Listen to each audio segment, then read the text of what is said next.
Alright everybody, how are we doing today?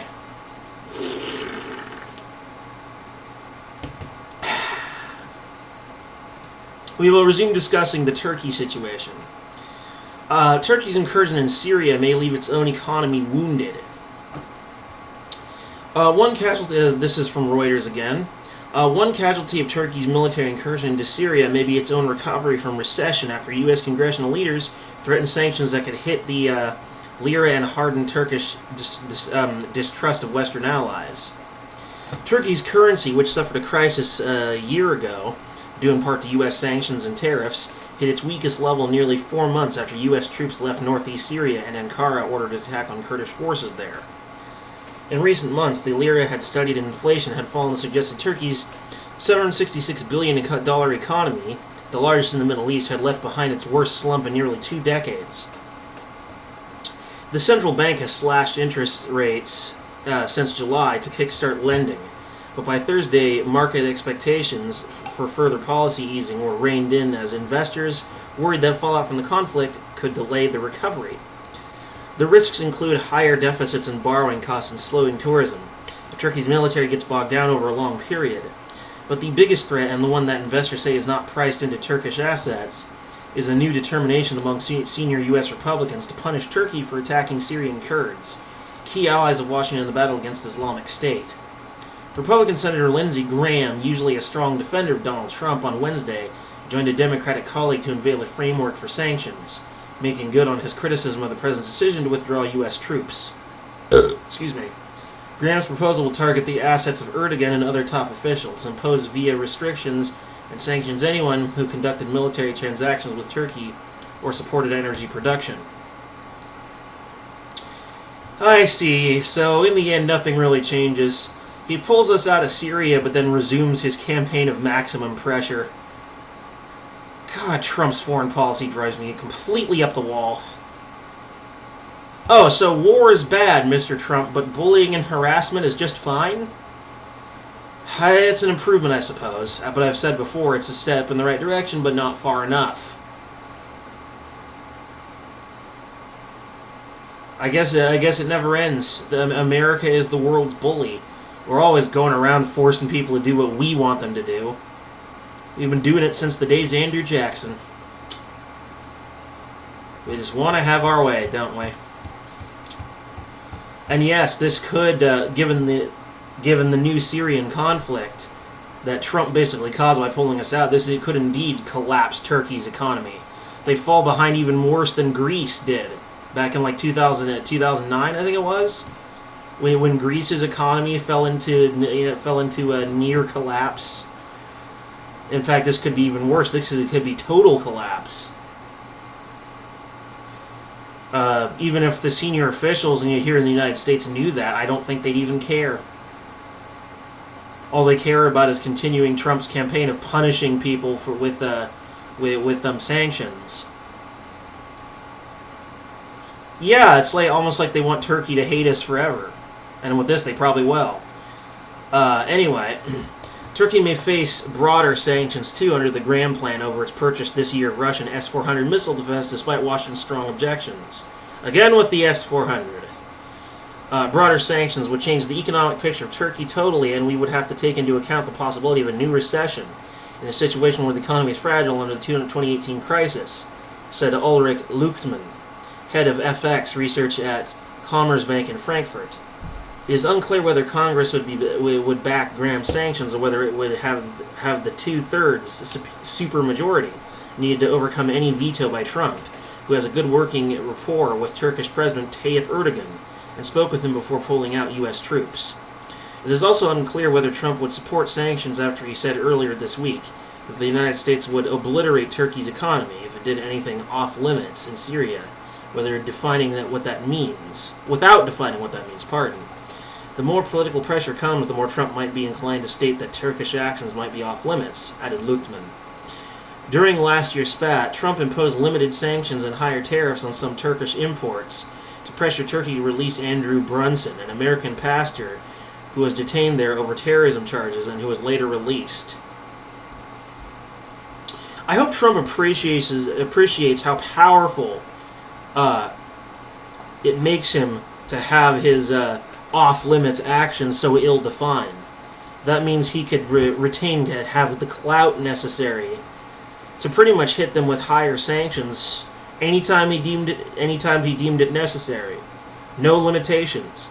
It's like doing someone a favor and saying that they have to do you a favor in the future, and they don't know what it is. Which means it could be anything.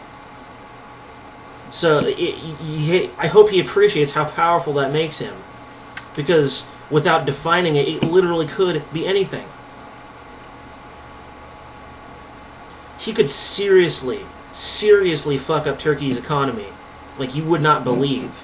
He would be single-handedly responsible, with the assistance of some U.S. senior officials, for literally causing mass starvation and mass disease because no one had any money that was worth enough to take care of it.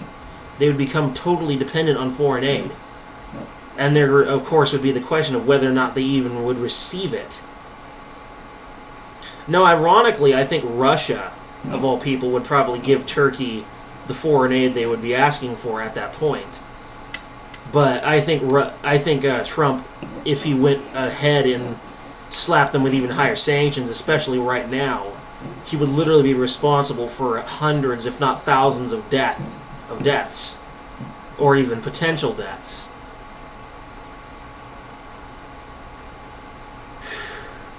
So I really hope the man appreciates his role in this. I really do. Weaker lira, fewer rate cuts. The lira, which lost nearly 30% of its value last year, has shed more than 3% so far this week in a volatile trade as it approached as much as 5.90 against the dollar. Traders said it was unclear how much further it would have fallen had state banks not stepped in to sell dollars and cushion the blow earlier this week. In foreign investment-reliant Turkey, the currency largely determines price, which in turn determines monetary policy. Investors said any lira move beyond 6 could signal expectations that sanctions are likely to bite. A senior Turkish banker who requested anonymity said the weakness so far reflects immediate geopolitics surrounding the incursion rather than sanctions, which loom as the biggest threat. Relations with the United States are an important concern that we cannot predict yet, he said, adding concerns would persist at least until Erdogan's planned talks with Trump and the United States on November 13th. Turkish Treasury and Finance Minister Berat Albayrak may attend annual meetings of the World Bank and International Monetary Fund in Washington next week. While Albayrak has, in recent weeks, painted a picture of Turkish economic resilience this week, bonds and stocks have plunged, including a more than 5% drop in Turkey's main share index. Money market traders now predict the central bank will cut rates to 15% by year-end from 16.5% now rather than 13.5%. They have predicted at the end of last week, four traders said a 50 to 75-point cut is expected later this month. Okay, I'm looking at a graph here, and wow. If their expectations are on the money, this looks totally hideous. This looks absolutely hideous.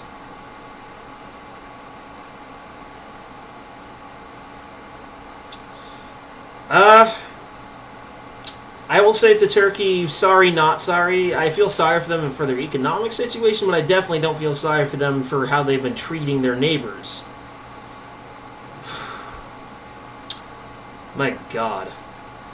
In a statement, the Treasury said, "We do not expect a permanent negative impact on the Turkish economy. The military options prevent losses that might arise in the future in many different areas."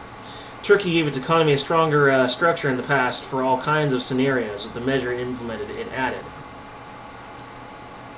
So back to the graph.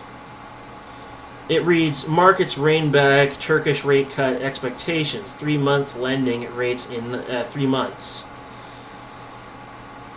So we're looking at the top line reading 30. That's 30%. And they've been sitting around 25 to almost 30% for quite some time between April and July. During the beginning of 2019, they were at like 20%. And if their projections are correct, they'll be at the end of July, they dipped off.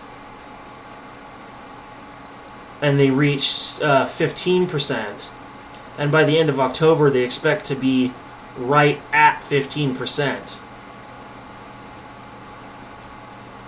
And that's certainly not a good, strong position for an economy to be in. Pretty soon, the Turkish economy, Turkish currency, whatever it's called, I think the article mentioned what it's called earlier. The lira, I think it was. The lira is basically going to become worthless. It's basically going to be worthless. Ankar's incursion into Syria, dubbed Operation Peace Spring, is the latest strain on its relationship with NATO ally Washington. Despite what Erdogan has called a different kind of trust between him and Trump, imposing more sanctions could trigger a backlash in Turkey. In a fiery speech on Wednesday, Erdogan whipped up nationalist emotions against European countries that have criticized the incursion. Right now, the Turkish national zeal has skyrocketed, said Galip Delay, a visiting scholar at Oxford University. If approved, U.S. sanctions would only convince people in Ankara that it was the right decision to get closer to Russia by buying the missile defenses, and that Trump is sympathetic to them even while the rest of the D.C. establishment is hostile.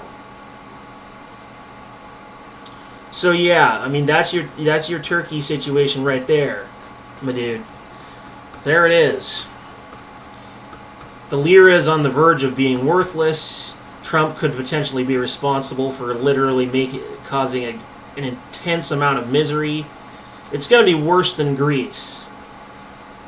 So while Turkey might sustain an offense against their enemies in Syria, it won't be for very long. The lira is going to collapse. It's quite likely if Trump keeps up his current strategy.